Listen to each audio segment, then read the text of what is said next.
Hello and welcome to the Study Files. This is the podcast series run by Lancaster University's Learning Development team. Each episode we focus on a specific study skill or area of academic skills, and today we're focusing on report writing. This is part 2 of a 2-part special podcast on report writing, so if you haven't listened to part 1, please have a listen to that first. My name is Sarah. I'm a learning developer here at Lancaster, working mostly in the management school and supporting students with areas of their academic skills, especially academic writing. And today I'm joined again by one of our writing mentors, Rafael. Rafael, do you want to briefly introduce yourself again? Sure. Hello, guys. Thank you, Sarah, for having me. And hello to everyone in the audience who's hearing this podcast. So I am Rafael, one of the writing mentors. I am currently a 4th-year master's student, and I am studying data science. And I have also graduated from Lancaster doing a bachelor's in analytics. Thank you. And just to add, Rafael is also a writing mentor for learning development. So every week you support students in the management school with all kinds of assignments, don't you? But particularly with report writing. Indeed, as well. We do see them a lot. So in the first podcast, we talked a lot about strategies for success. And Rafael, you shared things that have really worked for you and ideas and recommendations. But I thought we could start this second podcast thinking about, if you look back on all of the reports that you've written, if you can see any areas where you've really improved and things that were perhaps weaknesses in some of your earlier reports. Yes, of course. So I would say that as a start, I had a lack of a proper limitations section. So if you watched the podcast from the episode 1, we explained the structure of the reports, and we did a lot of emphasis on having a limitations section. Usually a lot of people leave it to the end of the project, which is usually something that comes after the main body and after the recommendations. And people just think of it this way. It's the limitations. It's one of the last sections. I'm just going to write 2 things and then I'm going to leave it. But I would say that this is a wrong way of approaching the limitation section. And this is something that I'm guilty of having done in the past.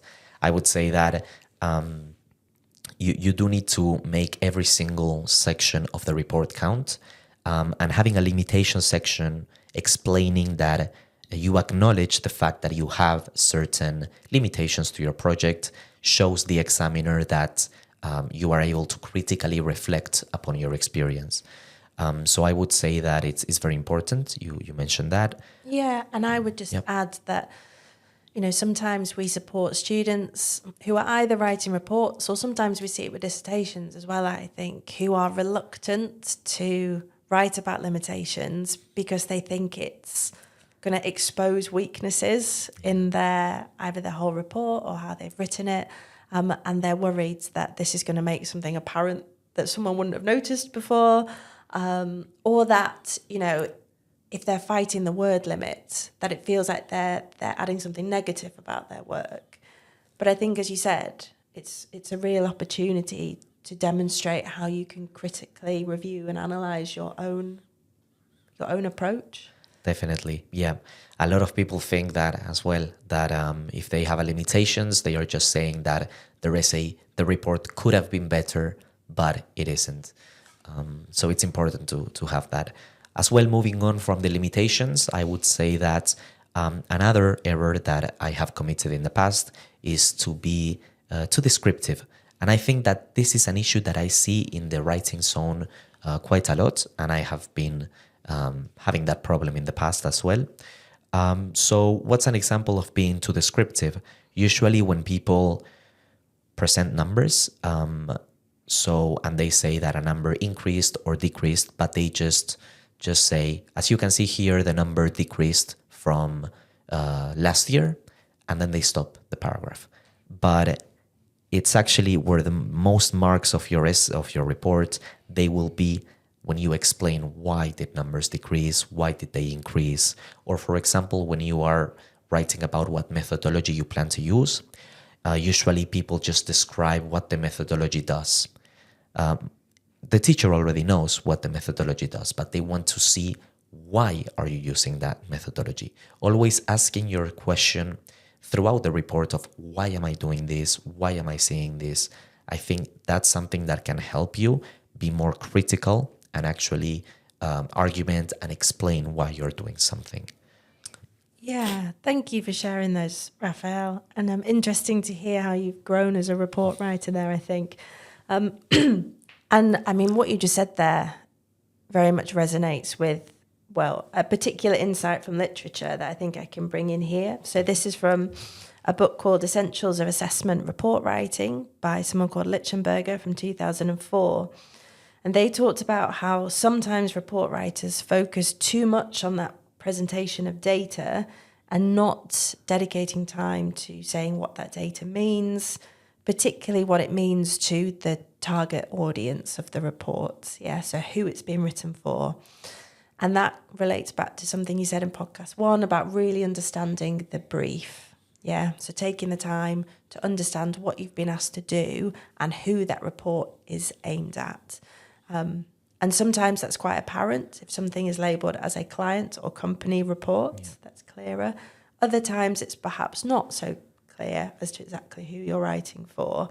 And I think that leads us on quite nicely to the next question, Rafael, which is, do you think that reports differ from essays? And if so, how? And do you think that there are differences in things like language choice and style? Definitely. I do think that there is a difference, and sometimes making that difference is something that helps students come up with being more confident on writing reports or not. So first off, I would say that reports by themselves, they are more action-oriented documents because, as you said, sometimes it's ambiguous on the coursework guideline, but most of the time, the ones that I've seen, they are always telling you who would be the end client of your report. So in that case, you are designing a report for decision-making and for recommendations. And on the other hand, I would say that essays most of the time are about exploring ideas, developing arguments, and the aim is for the student to show the critical thinking without necessarily leading to a recommendation or an action. For example, most essays usually start by saying, evaluate the impact of, etc. And here you're not asked to give an action or a recommendation. You are just asked to explore how this, for example, topic that you're asked about, how it has positives, negatives, etc. But you're not asked to give a final recommendation most of the time. I would say that then moving on to the language that we use in reports, it's much more direct and concise. We are just aiming to say, okay, we carried out the analysis here. Why did we carry it here? It was because of this. We found from the analysis these numbers. What do they mean? They mean this. That's pretty concise. It's just telling the reader, hey, we did this, and this means for our company that we need to do the following. However, on the essays, the language is much more exploratory. You can have more of an authorial voice, you can say, because you are the one that has to explore the ideas, has to explore the sources, so you can explain more about that. And then, of course, the structure, as we mentioned on the first part of the report of the podcast. We do have executive summaries on the reports. We have recommendation and limitation sections, while on the essays, this is something that we usually do not see. Okay, thank you. And again, I think what you said there resonates with an insight from the literature. So again, we have a text on writing reports by Bowden from 2008. And they really put an emphasis on what they call the benefits of simplicity in writing reports. So that's in expressing key information, conclusions, recommendations, as you said, in simple language and sentences. And that book in particular has practical ideas for how you can write in a simple but persuasive way. So, for example, constructing sentences in the positive. So things like writing what we recommend rather than what we do not recommend, for example. And it has quite a lot of practical ideas for how you can sharpen those sentences. while keeping things simple and clear.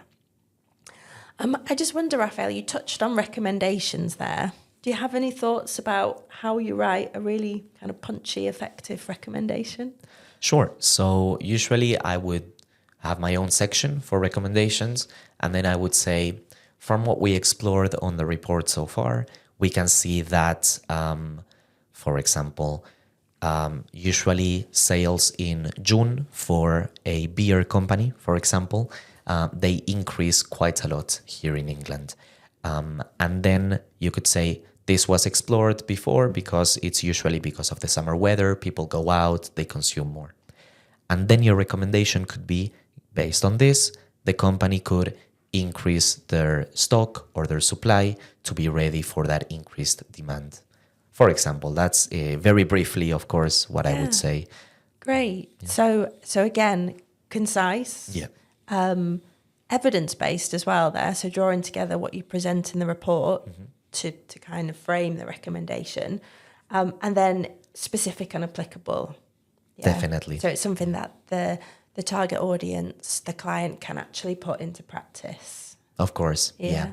And I used the beer example because, as a matter of fact, I had to do a project on a brewery last term, so it was quite fresh on my mind. Excellent, yeah. And did very well, I think, as well. We did, yes, thank you. Okay, so thank you for that, Rafael. We've had a bit of a chat about some of the differences and kind of distinctions between essay and report writing. But I think, as you know, at the academic writing zone, yes, we do see these traditional reports, but sometimes we also see things that are perhaps a little bit more framed as an essay, but perhaps seem to have a structure of a report, for example. And I wondered whether you think there are sometimes tensions between traditional, let's say, company reports and those that expect a bit more academic rigor and perhaps some qualities that are a bit like essay writing. Yes, definitely. I would say that, again, here your best friend is the coursework brief, and it will tell you what spectrum to land upon, on the company report spectrum or on the academic report spectrum. Usually, if it's a company report, they will explicitly say this end user of your report will be an executive from Apple, the company. So that by itself, it already gives you a very clear scope.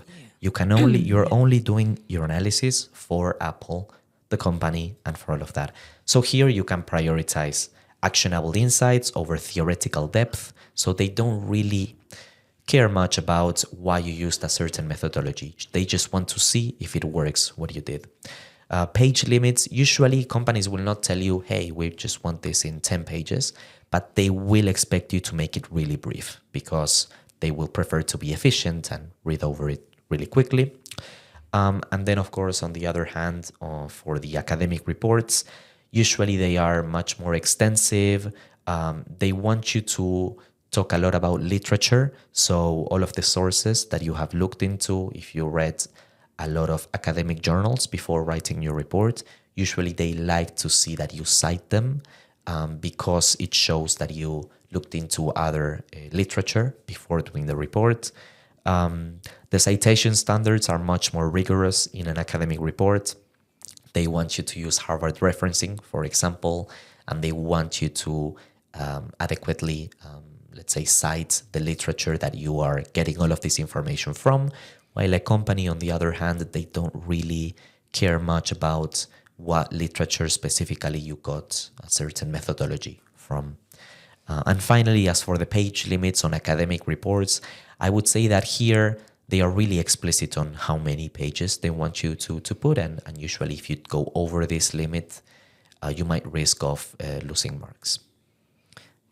Thank you. And I think it's important for us to talk about that, because part of what we do in learning development is to try and support students learning about expectations of different assignment genres, sometimes which are very particular to certain disciplines and to study in the UK.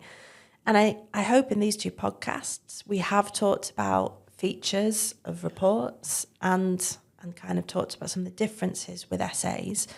But I also wanted to make clear, sometimes there are assignments that straddle the two, are kind of like hybrid essay reports. And that can be challenging to navigate. But just like you said, Rafael, take time to read that assignment brief. If in doubt, talk to your module lead or program director.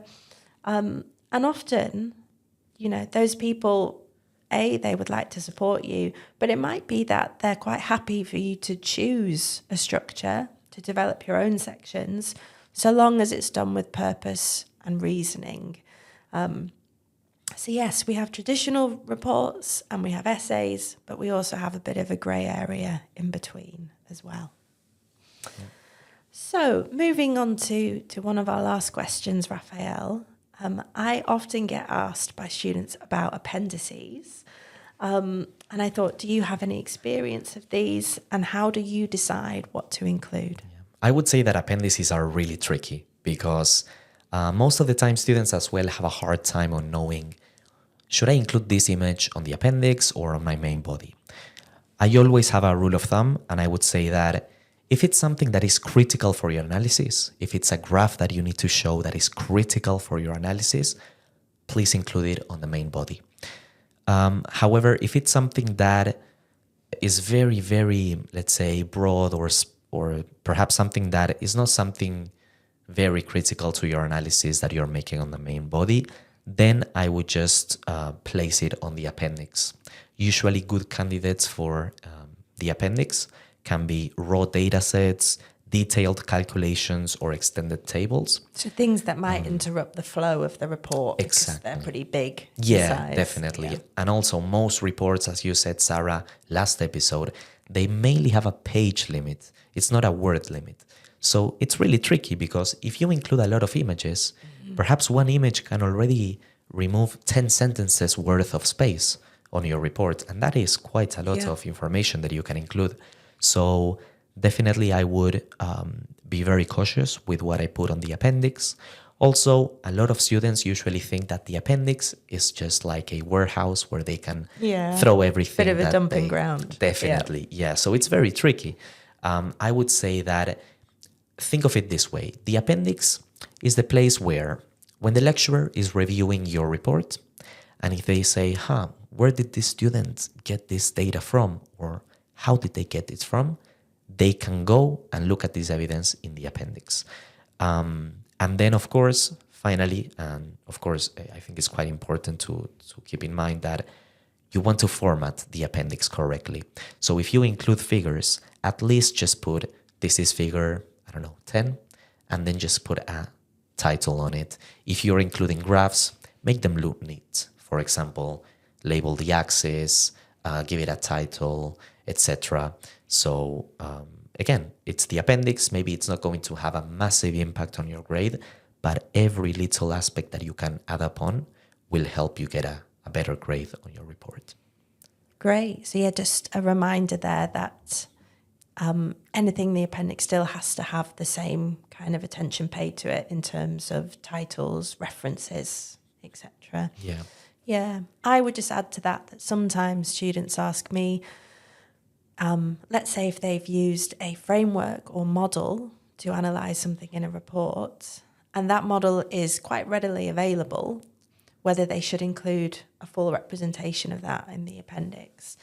And I would say, if it's something that you can find very easily and you've already given a good reference for it in the main body, I don't think you need to reproduce it. If you've added any notes to a model that shows your application of it, then perhaps that should go in an appendix because that's specific and unique to your workings out. But I don't feel that readily available information that's quite broad, doesn't specifically relate to your report, to your task, needs to be included in an appendix. Definitely. And again, as well, please verify with the teacher if the appendix will count towards your page limit or it won't. Great advice there, thank you. And Rafael, so my final question today is that if there are any students out there now, perhaps struggling with planning or writing a report, what would you say to them? So first off, before reading the report, and starting work on it, I would say start as early as you can. If you've got a lot of time, don't think that, oh, okay, it's due in 3 months. I'm not going to do anything for the first 2 months. I think it's important you start slow, but you do progressive steps every single week. After that, I would start with the brief. Read it multiple times, explain in your own words what's being asked. If you're having a tough time with this, break it into manageable chunks, something that you can understand slightly better. And then, of course, try to come up with your own analysis. And keep in mind, the analysis does not need to be groundbreaking. As long as it's clear, accurate, and concise, those interpretations will be often preferable by the lecturer.